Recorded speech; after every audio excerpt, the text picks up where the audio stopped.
Good morning, good afternoon, and good evening to you all. This is the Business Day Spotlight, your destination for African business made simple. My name is Mudiwa Gavaza, and for today, we do get into something that we've spoken about on a number of different occasions on this platform, and that is the issue of cybersecurity, because we've always, spoken about it in the sense of how do you keep your organization safe, how do you keep yourself away from, scams, educating people within an organization, email fraud, all of these different things that are happening, ransomware attacks, all of that. And we've seen that really on the rise over the pandemic period. So against that backdrop, there's been, new developments. When we talk about the economy, we've really been talking over the last 3 to 4 weeks about the Russia-Ukraine crisis. And that has also brought in an element of cyber warfare as well, which has increased demand over the last couple of weeks for all of those different services, because people are really now realizing that things like cybersecurity, cyber attacks can be used in an actual war. So we saw a couple of indexes in the US, I think, big cybersecurity companies, increasing in valuation and all of that because of everything that's going on. One can think about the likes of Palo Altos, etc. But to help us to unpack what's going on in the market and what people can do to help themselves, we're joined by Dan Thornton, who is the CEO of GoldPhish, and just to hear what's going on in the market right now and how people can, protect themselves, and for more opportunistic people, how people can get in and capitalize on the opportunity that's there. Dan, greetings to you today. Good morning. Thank you very much for having me. I think a good place for us to start, usually we want to get a sense of the organization. I was saying to Dan just before we got on that I like the name GoldPhish because it's fish spelled Phish, which, alludes to a phishing scandal. So a really nice play on words there. GoldPhish, what is it that you guys are doing? What are you guys up to? We're a fully remote working web-based security awareness training solution. We help businesses globally protect themselves and their employees from cyber threats. And we do that through delivering training to the employees and providing simulated phishing attacks against companies and allow them to build secure culture within their companies to try and manage their risk, reduce their cyber risk, and stay safe. With everything that's gone on over the last 2 years, there was a lot that was being said about the fact that more people working from home, etc., was exposing a lot of enterprise systems to the threat of attack. You was accessing all of these systems from less secure locations, all of that. But could you talk to us in the present day? What has Russia and Ukraine done to change the landscape and I guess people's awareness and organizational awareness about cybersecurity? COVID-19 pandemic over the last 2 years definitely created a cybersecurity boom. The digitization that the world went through, and then all the follow-on scams that we saw, related to COVID-19 and the different apps that we used. And, so the world was very much exposed to a huge boom in both the threat and the cybersecurity industry that grew to sort of meet that threat. And with the Ukraine crisis now, I believe we're going to see that boom grow and be driven even further. The capabilities of Russia with their cyber capabilities and the threat of cyber attack and the threat of cyber warfare is really nothing new. The media is definitely very excited about it. There's a lot of stories of, cyber warfare and cyber Armageddon. But, the capabilities that Russia have had in the cyberspace have been evident for a number of years now. We've seen some significant global attacks and some huge cyber incidents really occur over the last few years that can be linked back to Russia and their cyber warfare capability. But we will definitely see growing attacks from Russia against Ukraine. And unfortunately, that could spill out of that territory and become a global problem. Dan, maybe you could characterize for us, because I think over the last year we've seen some interesting developments in the way of cyber attacks and the way that, one, they're being conducted, and two, also the way that they're impacting businesses. I'm thinking about some of the oil pipeline attacks in the US. I'm thinking about the banks being or financial services institutions in South Africa, etc. But in the case of a war, right, that seems to be a different ball game altogether. What are the risks? Yeah, great question. And those incidents that you mentioned, going back to 2017, long before this current crisis, but the Not Pattaya attack in 2017 was regarded as the most costly cyber attack in history. And they linked that back to Russian military capabilities with the Sandworm hacker group. What they actually did in that case is they targeted software that was used significantly around Ukrainian businesses and in the Ukrainian industry, and targeted that software. What happened is the virus actually got out of Ukraine and spread worldwide, destroying computer systems of thousands of companies. And they estimated the cost of that attack to be about $10 billion of damage worldwide. So just a perfect example of how Russia attacking Ukraine has the potential to get out and actually affect the rest of the world, even if they're not targeting other countries or targeting other sectors specifically.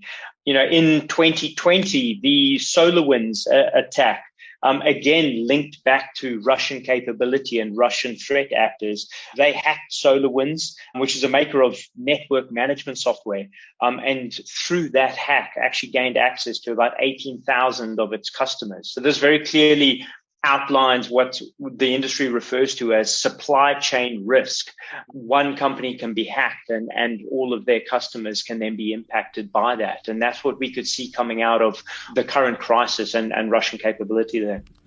It really does sound like, we're playing in a different area right now, different type of warfare that's going on.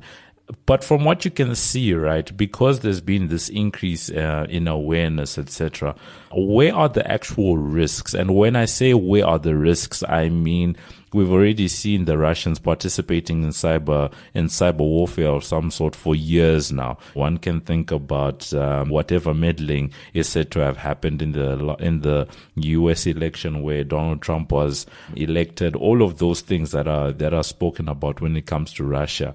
But like right now, would it be purely a risk, let's say Russia to Ukraine, or could we see potential risks spilling out either to other European countries or other countries that are said to be aligned to either Russia or Ukraine? Should associated countries, associated organizations, businesses that have operations in that region, etc., is everyone at risk, or is it this more purely, I guess, a government to government type of risk? I guess from a reality point of view, because I'm sure those are the things that people would be worried about, to say, my large corporation, am I immune, or am I going to potentially be some type of a liability along the way, some type of collateral damage? So looking at the cyber risks really over the next 12 months, if you will. I mean, we're looking at sort of three levels of risk. You could consider the supply chain risk from the Ukraine crisis. So Russia is certainly going to be targeting Ukraine as part of their war effort, as part of their strategy for destabilizing the country. They are going to be targeting different Ukrainian systems, different critical infrastructure, different businesses in Ukraine, for sure. As we saw with the Not Pattaya attack, there is definitely potential for that to spill over into different global industries and global economies, and different businesses situated all over the world could feel the impact if certain Ukrainian systems are attacked. So there is a supply chain risk there. Retaliation attacks, secondly, by Russia against countries that are implementing sanctions against them. This is definitely a possibility. And any retaliation by Russia against countries would more than likely be against their financial industries, against their critical infrastructure. And this is why we've seen a large push by the White House, by the UK government, and by other European countries to really get their industries and their businesses ready for these types of attacks and increase in cyber threat. And then finally, a continued threat of cybercrime. The push from Russia, the increase in cyber threat from Russia, and the talk about the Ukrainian crisis there, that has certainly increased the risk globally, as we've mentioned. But the existing risk that we've experienced over the last few years from cybercrime groups globally is certainly not going anywhere soon. In fact, their capabilities continue to increase, and we will see a continued increase in different scams linking to the Ukrainian crisis, linking to all sorts of continued events and developments in different crises over the next year. Those cybercrime groups jump on those opportunities and will continue to implement attacks against businesses worldwide. So the cyber threat is not going anywhere, but certainly we're going to see an uptick in it over the next few months for sure. No, most certainly. And with everything that's going on, one can expect that there will be that escalation. If the last 2 years is anything to go by, then there will likely be a steady increase, if not an exponential one, in those threats and those risks. So perhaps for people that are then thinking about this from an organizational point of view, because at the end of the day, you never know where linkages might lie. You know what I mean? Because these days, it seems that one company's data being breached can actually have, impacts and downstream consequences for a number of different organizations if third parties are being used to hold, certain types of data. One can think about credit bureaus, for example, and the type of data that they hold on banks or financial services institutions.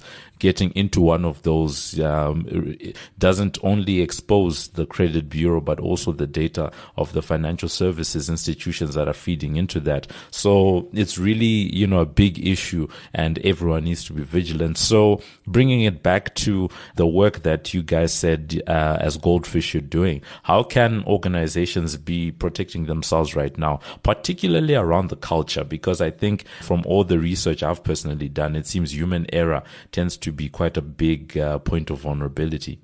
Yeah, so the research is showing that from successful attacks, from losses experienced from cyber attacks, they're predicting about 90% of these attacks are actually caused by some form of human error.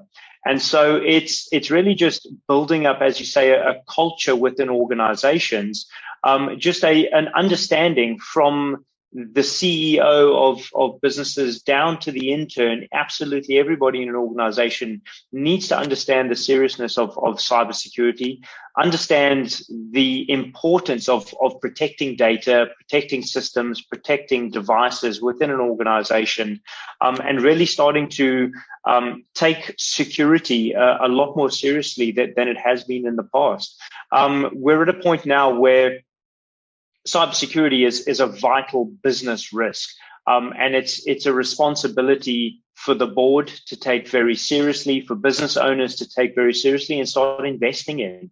And that's, that investment needs to be into, their risk management services, that they're looking after their data, they're looking after their systems, and building secure cultures within their organizations, so that they can withstand cyber attacks, that they can be as cyber resilient as possible and protect their businesses from that. Now, thank you so much for that, Dan. Perhaps as a parting shot, I was, just going through something that your team sent to us earlier on, and very interesting to see, because we're a business platform. We're always interested in funding. How much money, not necessarily how much money, but do you see real money going behind, threat response or at least mitigation of some sort, when it comes to what's going on right now? Definitely. There's been a lot of consolidation in the cybersecurity industry as a whole. The money being pumped into organizations who are coming up with technical controls and technical strategies is huge. There's been a lot of consolidation in the industry of the large cybersecurity players acquiring small sort of technical players to form some pretty significant global companies right now in this industry that's really growing significantly year on year, and they're forecasting that growth to continue. In our space, in the security awareness training and phishing space, there's been a few large developments there, quite a lot of funding, a number of acquisitions over the last couple of years, and the first security awareness training company who actually went public in the US last year on a $3 billion valuation. So, really, really good to see that training is being regarded now, and educating employees is being regarded as a significantly important security control as part of, wider risk management strategies. Another part of the industry that is blowing up right now, and a very interesting space to be watching, is the cyber insurance industry as well. So while your cybersecurity companies that are providing all the controls and the solutions to mitigate that risk, insurance is now, all your larger insurance companies worldwide are introducing specialty coverage to cover cyber risks. So to cover business losses, business interruption, fines, ransom payments, all of this is now being covered by cybersecurity companies. And that's an industry that's absolutely exploding right now, and definitely one to watch.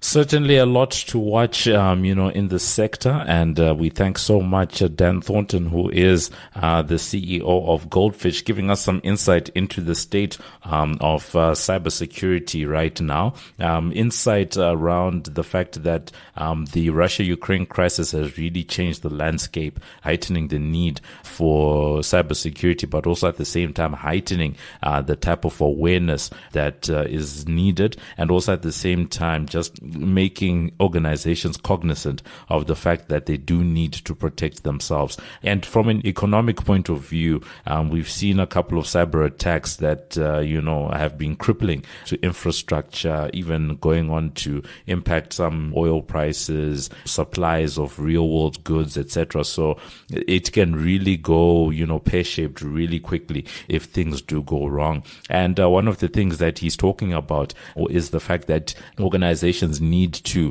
be able to engender a culture of cybersecurity awareness, but also at the same time, organizations themselves, before we get into the awareness part, organizations themselves need to be aware of the risk and how important it is, and then pass that on to their people so that the entire organization does remain vigilant, because there's a lot of money that stands to be at risk. An interesting fact is that Gartner, the research firm, has forecasted that in May last year, the worldwide cybersecurity risk management spending would jump by 12.5% to exceed 150 billion rand, or roughly $150 billion, or roughly 2 trillion rand in 2021. And one can imagine that because of what's now going on, that number is likely to be far exceeded. Dan, thank you so much for being with us today. Thank you very much for having me.